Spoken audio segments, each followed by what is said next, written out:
This is Empty the Bench with Tom Albano. All these fighters, they're willing to take punches to the head, slams to the ground, but they're scared of a little penny needle. Nick Morgasen. Players are going to want to gamble because it's sitting right in front of their face where they're saying to themselves, oh, wait, there's money to be had. And Nick Fodera. That's Florida for you. Second of all, that's the Johnson & Johnson vaccine against the Delta variant for you. 3, that's high spread for you. That's what happens.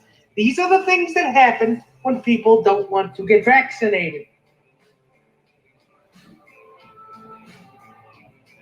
Empty the Bench starts now. We should just send everybody to the Bermuda Triangle and forget who they are anyway. Well, we thought this was going to be a nice and simple week, but somehow this turned into the Trevor Bauer aftermath. Hi, everybody. Go ahead, Nick. So, welcome to episode 98 of Empty the Bench. I'm Nick Fodera, along with my venerable co-host, Mr. Nick Morgasen, as always. And like he said, well, Tom was going to be here, but, he heard about the Trevor Bauer thing. He just turned around coming back from Atlantic City and just said, you know what? I ain't dealing with this week. So, you know what? We don't know where he is right now. So, if you see him, could you just contact one of us on Twitter? Because we really don't know. Talk about really dodging a real situation. But if you want to follow the show, twitch.tv/ETB Sports. And if you're watching, send us a comment. But we have big news, which turned a small show and a simple, fun-loving show into a disaster of big news. Now, we've had some talk about Trevor Bauer intermittently over the past couple of months, right? Yeah, and here we go. So Dodgers pitcher Trevor Bauer has his administrative leave extended. We already knew that. That news was already out there. But the big breaking news today from the Washington Post, an Ohio woman had an order of protection against Trevor Bauer last year due to vile behavior. Now, this is just coming out now, and I'm assuming FBI, open up! And basically, now we get this whole situation and this incredible story from the Washington Post by Gus Garcia Roberts and Molly Hensley Clancy breaks. And we're finding out that a temporary order of protection last year on Dodgers pitcher Trevor Bauer has come to the forefront. Yes, it has. And what essentially was in that story was that he was having a very, how shall I put this to not get too graphic, aggressive and physical relationship with a woman that he was supposedly having a sexual relationship with, apparently, which involved choking and hitting her until she bled or something to that effect. They were kind of vague in exactly what it entailed, but the story itself was actually were text messages between the victim and Trevor Bauer, and he seemed to have threatened her a couple of times. And I don't know. Well, see, this is one of the situations where I'm really upset that I'm not a lawyer, because I don't know if an order of protection is different from a full restraining order. Yeah, but why are we first finding out that there was an order of protection last year? That's exactly it. Why is this just now coming out? Now, we all know, and I think at this point, with all the information out there, I could give two craps about slander or not. But what I would say is this guy is a vile asshole at this point. We know he's done something. For him to come out and say, and that I don't want to hear about slander. I don't want to hear about BS. I don't want to hear about lies. He did something. We know he did something, because if Major League Baseball keeps extending his administrative leave out and out and out into the future, which means there must be something there. Major League Baseball knows something. Rob Manfred knows something. And for him to keep extending the administrative leave and not to say why, that's a problem. But more importantly, the Dodgers know something too. And they had to have known about this before they had signed him. Because if this had happened last year, and this was only his first season with the Dodgers, they had to have known it. How do you not? Yeah, but this is not up to the Dodgers. This is all Major League Baseball taking on this the Dodgers, investigation. but they were the ones who signed him. Because to be quite honest, about this before they signed him. Yeah, but to be quite honest, the Dodgers, like you said in a few episodes ago, Nick, the Dodgers were not going to suspend him. The Dodgers were not going to. They should have suspended him, but they were not going to because again, he was too important to their player. But the fact that they keep pushing his administrative leave back and back and back, essentially metaphorically kicking the can down the road, means that they really do not want to have to deal with this man and his baggage anymore because it's been a rumor that the Dodger clubhouse, the rest of the people in the Dodgers clubhouse, do not want him back. And I wasn't really, as that story broke a couple months ago, I wasn't really that surprised, willing to believe it, and not willing to surprise. There was part of me that was like, that makes a lot of sense with everything we've heard about him over the years. But then again, it's an anonymous source kind of thing, so you got to take it with a grain of salt. But after this, I'm starting to think that there actually might have been something to that. Yeah, but Major League Baseball has dealt with many more instances. If you look back 5 to 7 years ago, domestic violence was not really covered in Major League Baseball. All of a sudden, not covered at all. Almost not at all. Once it started, I think Jose Reyes was one of the first. Then it was Aroldis Chapman, and now we're seeing this. Trevor Bauer is starting a movement to the point where domestic violence is now a problem. And who did we see? A Nationals player just got Starlin Castro was another one. So domestic violence is a problem. And for people to say Major League Violence is a problem, and Manfred is going to have to he's going to have to do something about this and quick. No, you want to know what my answer is? Fire Manfred, because Manfred can't run this sport. I know Manfred can't run this sport, but in the interim, in the immediate future, I'm talking about within the next couple of weeks. If you know that this has merit to it, and you know for a fact that this is not that this is legitimate. Of course, I have to use you're not going to use the big A allegedly, but I am. But if you know something that we do not about Trevor Bauer, you must suspend him because here's the other thing: he's getting paid. Yeah, of course he's getting paid because he's on administrative leave. He's not suspended. And you know what? And it's like we keep saying, Nick.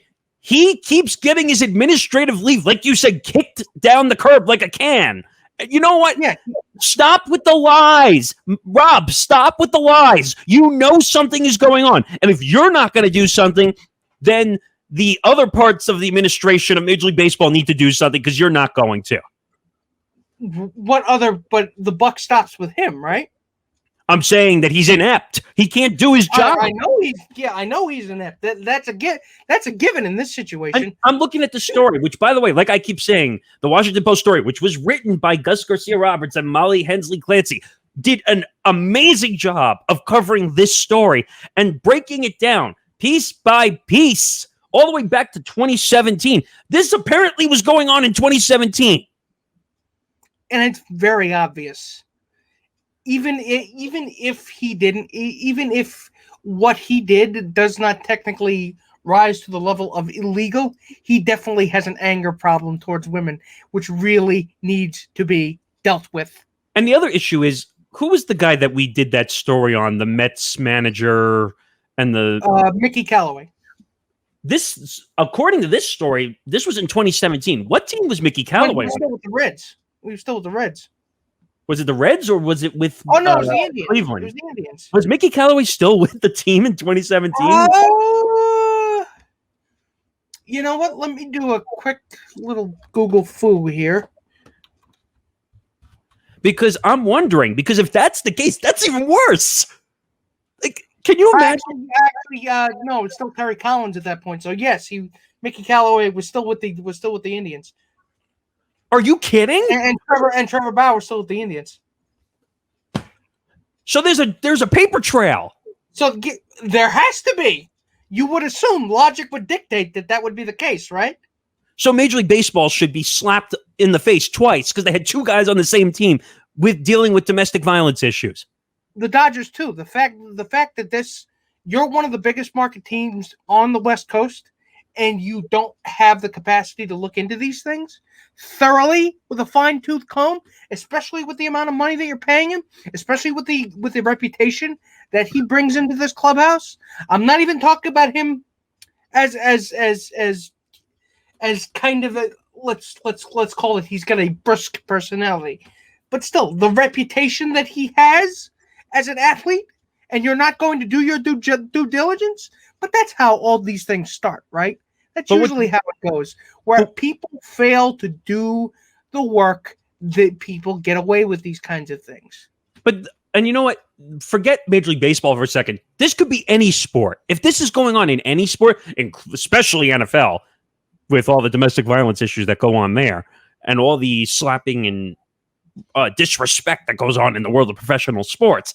But I'm reading the story here that according to a police report obtained by the Washington Post in 2017, the Ohio woman attempted to show officers photos of injuries to her eyes that she said were caused by Bauer, who played for Cleveland at the time. The police arrested her for underage drinking, but apparently she was of legal age otherwise. So she's a young woman. So she was of legal age, meaning she 18. wasn't legal enough to drink, but she was legal enough to consent. Which Is that what that means? Yeah, which probably means she was at least 18. But she wasn't 18, 19, maybe even 20 years old. Right. So there's a lot of issues. And the Washington Post just totally took a flamethrower to Major League Baseball with this story. And this is exactly what they don't need after everything they've done with the Field of Dreams game, which we will get into. But this is a black eye that the Dodgers and by extension Major League Baseball did not need right now. I read a story also that Rob Manfred said finally that he's going to take these statements into account. Duh. I mean, let's file that under. Hang on. Get out of filing cabinet. Hang on. Go under D. Quick, wait. Go under D. File it under duh. Wait, Quick, file it under duh. I'll file it under something else.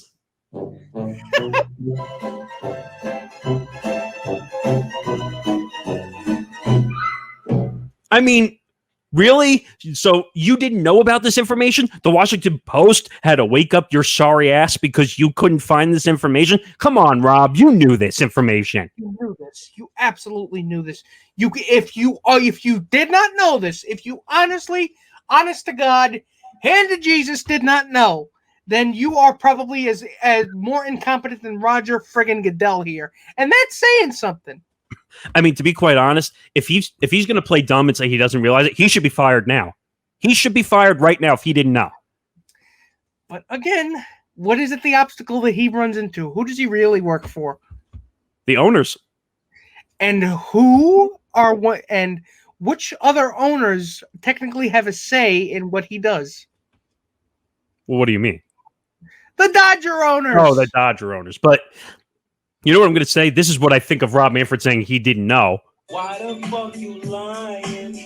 Why you always lying? Oh my God. Stop fucking lying. I mean, do you really think that you're going to just play dumb and get away with it? I mean, like... yes, apparently they did.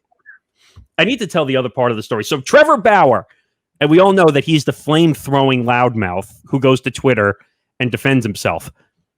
So I was reading Nick the statement that he wrote, and I think Nick started to cringe when I was reading part of the statement, right? I could not stop from making this face. Ugh. So this is what he said.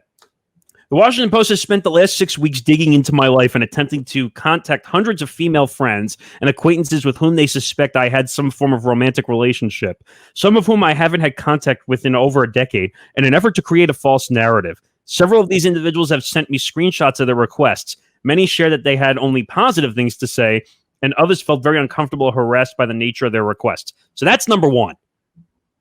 What do you think about that? First of all, that's investigative journalism, you dope. That's what they're supposed to do. If this happened, if two different women come out with these things, what does that suggest to you? It means there's a problem. A pattern. It's and then another P word, a pattern. I'll read and you one. know what? It behooves any journalist worth his salt to look into those things.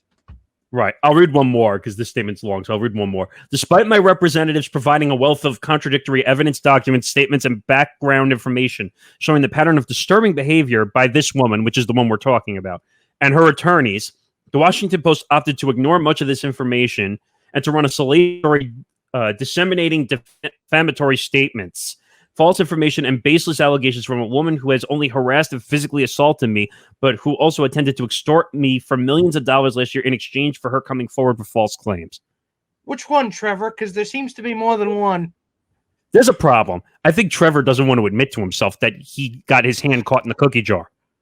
I honestly don't think he thinks what he did was illegal. So he's like, "What are you kidding? I'm just that's just rough." Well, I mean, I'm not going to get into his head, but I'm guessing that's what he thinks. But you know what? It doesn't really matter what he thinks at this point. His Because reputation. you know what? If anything, in these kinds of cases, they spend more time worrying about what the accused thinks and not what the accuser thinks. It's a problem, and in my opinion, and this is a very tough opinion, but I'm going to say it anyway. Trevor Bauer should be banned from Major League Baseball and never be allowed to come back. Well, if they find out that this is true, that's essentially what you're looking at. But that's not true because we've seen in all sports. Look at Aroldis Chapman. How many times did he do it? Once, but still, again, once is too much. But Jose Reyes. well, twice for him. So, and Starlin Castro, who just got taken off the field. Yeah. This whole story is ridiculous. And if Rob Manfred doesn't get shown the door for this, the way he's been running this sport, and like we said, and Tom's not here, he would say it, we have a collective bargaining agreement coming up at the end of this season, too. And that's going to come up. You can bet your ass it will. All right, so let's move on. We have more baseball to discuss. And so we go from abuse to Field of Dreams. So, Nick, take the floor. It's a bit of a leap, but yeah. So the Field of Dreams game was this past week. Now, they've been promoting the hell out of this for the past year. Because it was supposed to be last year, but COVID canceled it. Yeah, it was. So it was held in Dyersville, Iowa, which is, I think they built an identical field right next to the film that an adjacent field right next to the field where they shot the Field of Dreams set in the Field of Dreams. Kevin Costner was there, so they had the players dressed all in their old timey looking uniform, although the Nike swoosh kind of ruined it. But they had the players emerge from the cornfields like Kevin Costner, and he did the speech from the movie, and it was an exciting game. I'll tell you that. But I want to say one thing. It was a cool moment. It was a cool moment. Like I kind of got a little emotional watching it because it was kind of cool. Like it's just one of those moments where you say, "That's really cool." It's right out of the watching Field of Dreams. Now I've never seen Field of Dreams, so I know. You've never seen Field of Dreams, but you know what? It was kind of cool. I think if not for, and I've had problems with how much the MLB is actually charging per seat there. If you really want to grow the game, $3,000 a pop. You're not even charging that for World Series tickets. Wait, the Field of Dreams tickets were $3,000 a pop? It was up there. God, you know what? I understand, and that's another thing I don't like about Major League Baseball, that they're having a problem getting young fans to the games. If you're going to charge $3,000, who's the only people that can afford that? Who's the only? Yeah, rich people. A rich dentist in Iowa. And older people. And older people. But it was cool to see that because, again, it's a part of the country what doesn't really get baseball. It's very Americana. The cornfields were cool. The way they designed it over the wall. It was. They did a very good job. Although that kind of stuff is like catnip for white boomers, but still. It was a good game. I don't want to be cynical about it, but what I can be cynical about is the fact that the Yankees blew the game in the bottom of the ninth because, let's break this down here. not only does the starter, Andrew Heaney, not only does he suck my ass, he sucks your ass, and he sucks everybody else's ass, too. That's the problem. I mean, he gives up like four runs, and I knew when he gave up that initial home run to Jose Abreu, I was like, this is going to be a long night. yeah, So but it ends up being like 7-4 going into the ninth. And Aaron Judge hits an absolute bomb of a home run to get them to within 1 run. And then Giancarlo Stanton comes up and just murders a pitch to give the Yankees the lead, an 8-7 lead going into the bottom of the ninth. they score 4 runs, by the way, in the 9th inning. 4 runs in the ninth inning with 2 outs, by the way. So, and that really doesn't happen that often. And the momentum is on their side. The momentum is on their side. The crowd's going nuts because how often do you see that happen? And then Aaron Boone, in a fit of genius, quote unquote, decides to not pitch Jonathan Loaizaga. Instead, pitch Zach Britton because Aroldis Chapman is on the IL with elbow inflammation. Right. And what is it that Zach Britton proceeds to do? Blow the friggin' game by giving up a 2-run home run, a walk-off to Tim Anderson, a guy who does not hit home runs.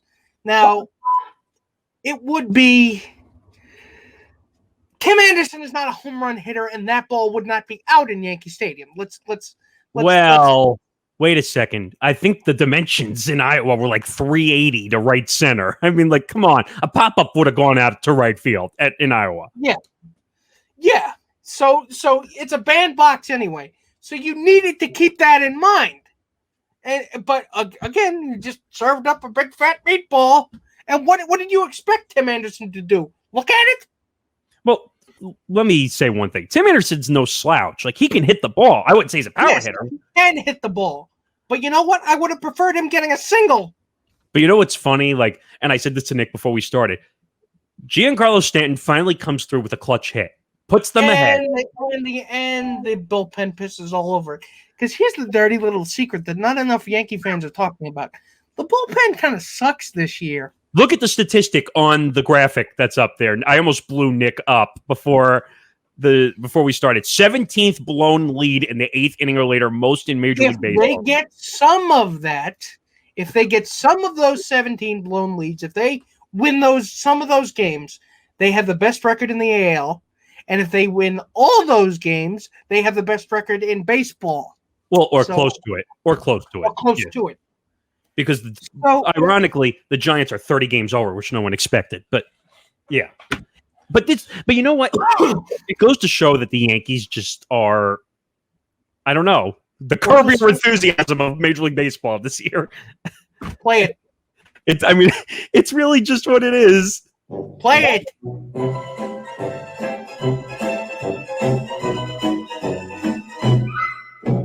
I mean, you know what? Was I excited? I watched the whole game, by the way.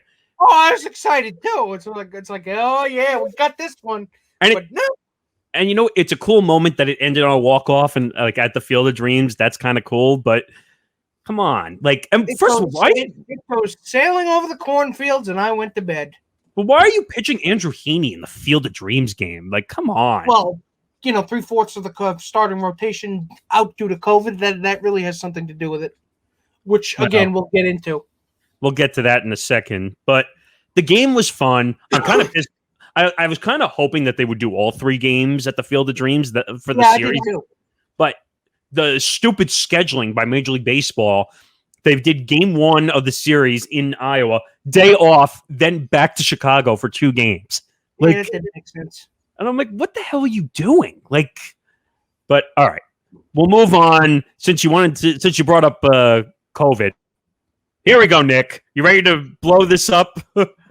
Okay, ladies and gentlemen, you know that I've had a lot of sound bites this year, getting angry, apoplectic, really, about people's refusal to take the COVID vaccine. And the fact that why does this keep happening to the Yankees? If you don't know, Anthony Rizzo and Clay Holmes are both out with COVID. Gary Sanchez too. And why does this keep happening to the Yankees? Why? It's a good question. I mean, but we've had COVID outbreaks. So the Yankees have had COVID outbreaks. The Nationals have had COVID outbreaks. The two teams that are been pretty significant in this COVID chase for over a year. And Anthony Rizzo is just a unique situation to me. And I said this to Nick. I don't know if you remember, but the man is a cancer survivor, and he thinks that he needs to get more information on getting the vaccine. Because I guess InfoWars really was giving him a lot of information that he just needed that little push. Yeah, this is just. I mean, this is a cluster cluck again. It is. I mean, I don't mean to laugh. Look, I know the Yankees are they're supposedly under the 85% threshold for fully vaccinated. But, after all this, especially with breakthrough cases, I'm starting to think that might not be the case, because either it's the J&J vaccine is not really that effective against the Delta variant, especially when you're going to all these different places. COVID is spreading a lot in this country, by the way, which if you haven't got the vaccine yet, please go get one. And or there's a second thing here, or they're not doing something right. Well, and by the way, just disclaimer again, because we run into this a million times. We're not a COVID show. We're not a COVID show. We're just telling you. But COVID keeps showing up. We're just telling you. At this point, it won't go away. And I hate to bring this fact up, but it's been on the news. 110,000 new cases in the country over the last couple of days each. So the Yankees must not. I don't know what it is. It's a problem, and I don't know if the Yankees are being ignorant when it comes to COVID situations. Is Major League Baseball being ignorant when it comes to COVID situations? I really don't want to be locked up in the house again. We already went through that for a year. Like, we're going to end up doing this. We did what we were supposed to do, and it's just it sucks. It really does. And it's a ridiculous situation. And Anthony Rizzo, you're an idiot. I hate to say it, but you're an idiot. And you need to. I understand you have cancer. I get it. And sometimes there's more risks to getting a vaccine when you have a cancer. But wouldn't you think that you actually should get it for that reason? Yes, because you have cancer, because you are immunocompromised. I mean, we've seen how many people die? 600,000, 700,000? I mean, like... We're getting closer to 700,000. I lost track. But, all right, let's do one more baseball story. This one kind of confused us a little bit. So this is, you remember the blue dress, gold dress kerfuffle a couple of years ago? I think we actually covered it back in the Unspoken podcast days. We did. And so Lewis Brinson, it was a Rockies-Marlins game. Lewis Brinson, who plays the Marlins outfielder, yeah, was up at the plate, and you could clearly hear a fan saying what sounded like the N-word. Lewis Brinson, of course, is African-American. So, when we all thought it was the N-word, and granted, we all said, throw that racist piece of shit out. So, the Colorado Rockies did an investigation. And apparently, a video was circulating saying that the Rockies have a mascot named Dinger. So, I guess the Rockies had said in the investigation that he was calling out for Dinger and not saying the N-word. Right, the mascot, who happened to be not too far away from where the guy was sitting anyway. From what we understand, it was a drunk fan. That's what we understand. And here's the situation. Like we don't have those problems with black players being called the N-word in baseball. Right. Oh, yeah, it's a big problem. But if they did an investigation and they proved that it wasn't the N-word, I guess we got to kind of go with what their investigation is. I guess we kind of owe that guy an apology if he didn't say it. Well, and I pulled the video. I don't have it here, but we tried to listen to it. It's really hard to tell. It is hard to tell. And it's one of those things where it's just like, all right, if they did an investigation. It could go either way. But I'm saying if they did an investigation and they confirmed it wasn't the N-word, we kind of got to go with it. Well, I can't recall. Did Lewis Brinson weigh in on that? he did. I think he had a post-game presser after the game. I think he just said at the time, because it was right after the game, he's like, if they did that, it's a problem. But I've had enough. Like, Major League Baseball has more problems than they know what to deal with at this point. Yeah, this show is rapidly turning into what's wrong with MLB this week. What the f-? I mean, that's what we think of Major League Baseball at this point. Like, Yep. I mean, we should, instead of saying what's wrong with Major League Baseball, we should say what's wrong with Rob Manfred, because that's what we want to say at this point. Essentially. All right. So away from Major League Baseball to the NFL. Now, I'll give you a choice. Do you want to tackle Josh Allen's contract, or do you want to tackle Skip Bayless and the NFL first? Let's go down to Josh Allenville. All right, here we go. Josh Allen gets a 6-year, $258 million extension with the Buffalo Bills. So I'm not going to anoint him the second coming of Doug Flutie, because God knows the Bills haven't been good since I was in diapers before last year. Yes. I mean, Scott Norwide was, I must have been only a month old at that point. But still, what they think that, no, all that money's making me choke. Me too. I'd be choking if I had that much money. So I think they don't want him to hit free agency because we know he made us relevant again. Let's give him money. And I feel like it's similar to the Julius Randle thing with the Knicks. He made us relevant again, so thank you for doing that. Yeah, but I don't know if he's 100% the answer. He's a good quarterback, no doubt. Believe me, that question, yeah, he's a good quarterback, but the question of whether he is the guy, quote unquote, is still very much in the air. By the way, Nick, $150 million guaranteed. Guaranteed. $150 million guaranteed. Are you kidding me, Buffalo Bills? And talk about real Buffalo Bills. Maybe they're printing their own bills to pay that $150 million guaranteed. Yeah. I just got that. Buffalo Bills. Oh, God, I'm slow on the uptake. I'm sorry about that, guys. But still, I mean, again, he's pretty much guaranteed to win the AFC East again this year, right? Oh, God. Granted, we haven't done a full division breakdown yet, but I'd say it's pretty much it's their division to lose. Yeah, because we all know that the Jets are going to run away with the division. Not happening. And this is coming from a Jets fan, folks. But you know what? Am I happy for him? Yeah. I mean, does he deserve to make quarterback money? Yeah, but it's a little early to be giving them $258 million extension. My God. Like. So I guess now you're stuck with him and his dumb Twitter takes. Oh, God. All right. I love the face you made right there. It's like, it's like somebody farted in front of you. It's like,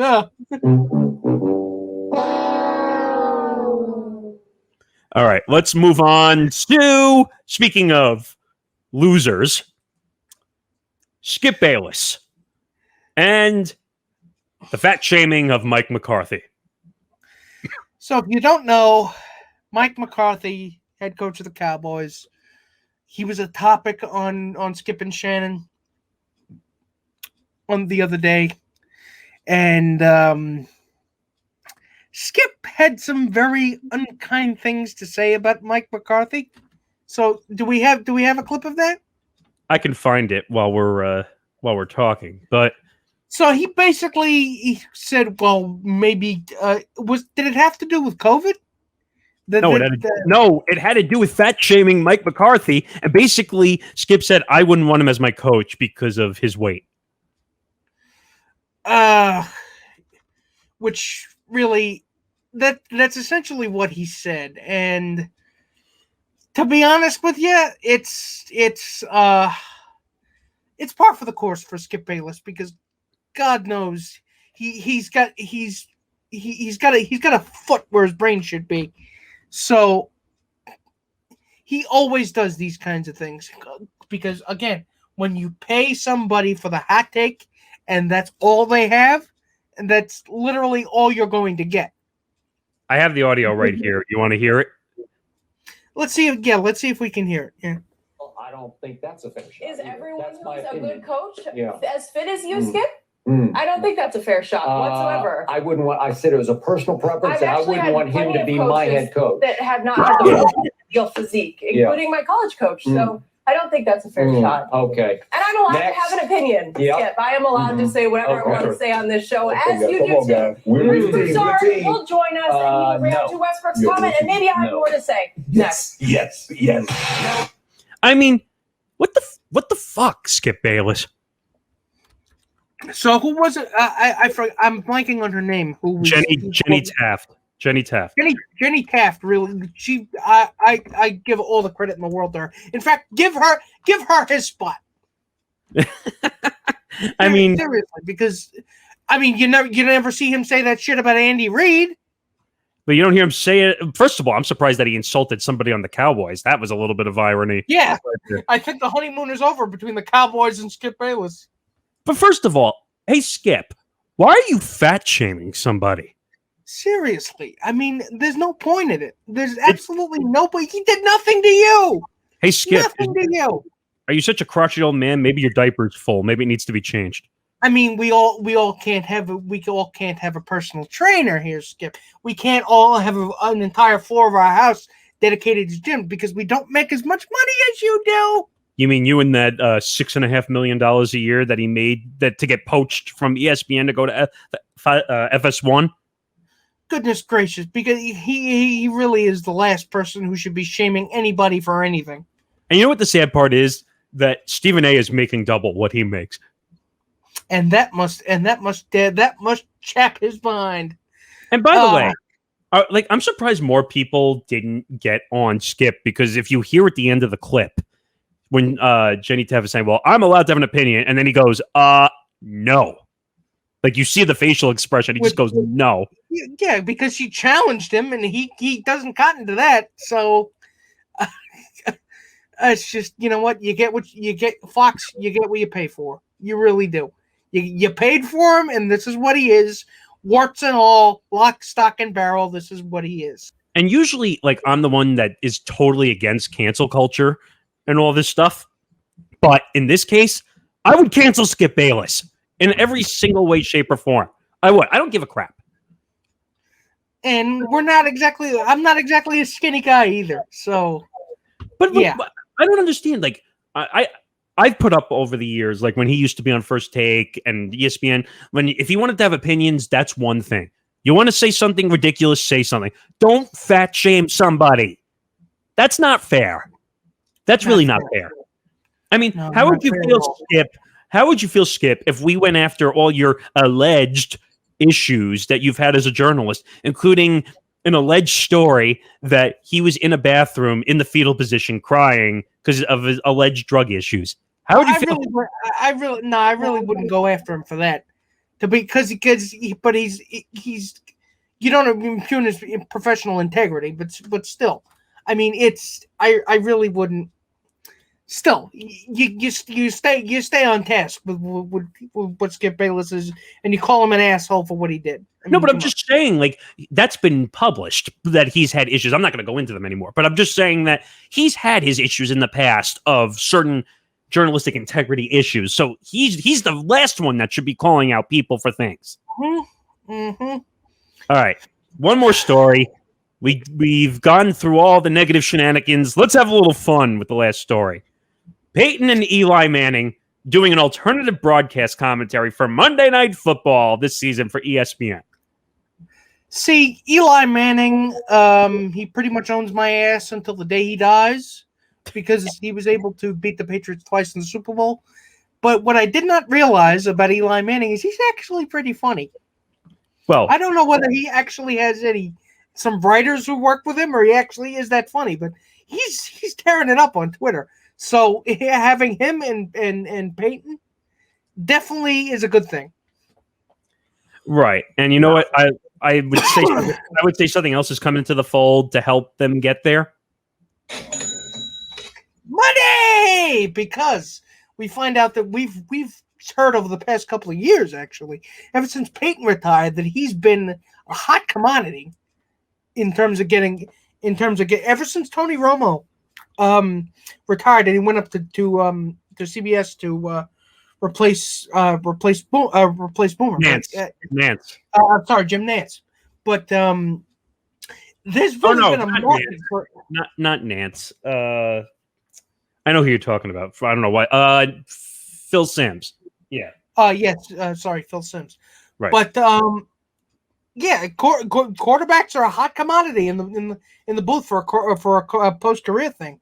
So really, if they make this work, the two of them could go anywhere. Well, the weird thing is, I think in a sick way, this is ESPN, like, because they already had him doing Peyton's Places on the ESPN Plus show, and then they expanded it to a bunch of other commodities under that brand, and now they're doing an alternative broadcast. We all know that Steve Levy and Orlovsky and whoever's calling the games for Monday Night Football, you know that this is a grooming stage. Don't lie. I like Steve Levy, but I don't know if he's fit for Monday Night Football. I think he's going to go call hockey games eventually once that starts. Yeah, because NHL is back on ESPN. Him and Bucci. Yeah, him and Bucci are probably going to go call games. John Bucci-Gross, and hope to God you get Barry Melrose. Yeah. But so I don't know if Steve Levy is the best fit for Monday Night Football, but Peyton and Eli definitely could work as a tandem. Yeah, but they need somebody to be the play-by-play. Like they're saying that this is an alternative broadcast. So who's it going to be? Are they going to get Adam Schefter? Are they going to get a Chris Mortensen? Are they going to get a Katie Nolan, which I think would be funny, by the way? Katie Nolan would actually be a very good choice, because to get a woman in the booth would definitely be a good opportunity to do that. I don't think they're looking for like the traditional play-by-play guy. I think they're looking for someone just to lead the broadcast so that Peyton and Eli can do their funny shtick. Yeah, so they're basically color commentators. They're basically, if there were two of me on the Monday Night Football broadcast, and you don't want to think about what would happen with two of me, would you? No, well, or two of me. That's even more dangerous. But I was going to say, circle the Giants Buccaneers game on the schedule. By the way, that's gonna be fun. They have to do that game. Peyton crapping all over Tom Brady and Eli calling out the Giants in the booth. That's going to be a lot of fun. But it'll be interesting. But all right, we made it to the end of episode 98. Tom will be back for 99. We start our NFL previews next week. And NFL season is approaching. September 9th, opening night. NFL season is approaching, and so is our 100th episode. So we've got a bunch of other great things to announce when we get there. So keep your eyes out for that. Yeah, we have a podcast network that we're working on also. Oh, yes. But don't give away everything, okay? Yeah, maybe I shouldn't. That wouldn't be fair. But, all right, for Nick Fodera, I'm Nick Morgasen. I almost forgot my name. That would have been great. And I guess that's it. So, as you would say, Nick, good night, everybody. Good night, everybody! And we'll see you next week for episode 99.